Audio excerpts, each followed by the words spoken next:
বিশ্ব আদিবাসী দিবসের দিনে ঝাড়গ্রাম থেকে ভার্চুয়ালি মানবাজার মহকুমা শাসকের দপ্তরে নবনির্মিত ভবনের উদ্বোধন করলেন মুখ্যমন্ত্রী মমতা বন্দ্যোপাধ্যায়। শুক্রবার বেলা 12:30 নাগাদ মুখ্যমন্ত্রীর উদ্বোধনের পাশাপাশি মানবাজারেও উদ্বোধন করা হয় মহকুমা অফিসের। এদিন এই অনুষ্ঠানে উপস্থিত ছিলেন মানবাজার মহকুমার শাসক অনুজ প্রতাপ সিং, এসডিপিও বরুণ বৈদ্য, বান্দোয়ান বিধানসভার বিধায়ক রাজীব লোচন সোরেন, পুরুলিয়া জেলা পরিষদের সহ সভাধিপতি সুজয় বন্দ্যোপাধ্যায়, জেলা পরিষদের পূর্ত কর্মাধ্যক্ষ হংসেশ্বর মাহাতো, স্বাস্থ্য কর্মাধ্যক্ষ প্রতিমা সরেন সহ মানবাজার মহকুমার বিভিন্ন ব্লকের ভিডিও ওসি সহ পঞ্চায়েত সমিতির সভাপতিরা। মানবাজার থেকে দীপু পরামানিকের রিপোর্ট, রূপসী বাংলা মিডিয়া। এই মানবাজার সাব ডিভিশনটাই মূলত আদিবাসীদের সাব ডিভিশন হিসাবেই আমরা পরিচিতি।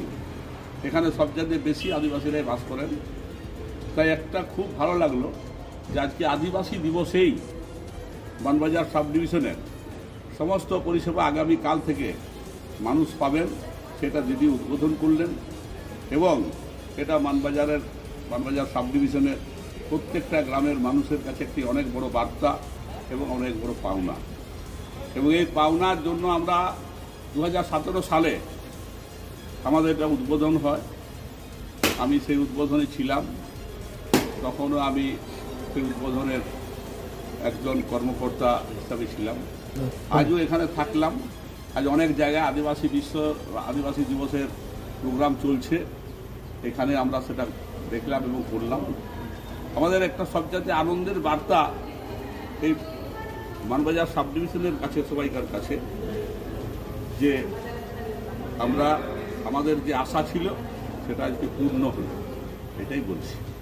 আমাদের মানবাজার সাব ডিভিশনের যে আমাদের যে নতুন সাব ডিভিশনের অফিস, আজকে আমাদের মাননীয় মুখ্যমন্ত্রী মমতা বন্দ্যোপাধ্যায় ঝাড়গ্রামের যে অনুষ্ঠান সেখান থেকে উনি উদ্বোধন করেছেন। আমরা এখানে উপস্থিত ছিলাম।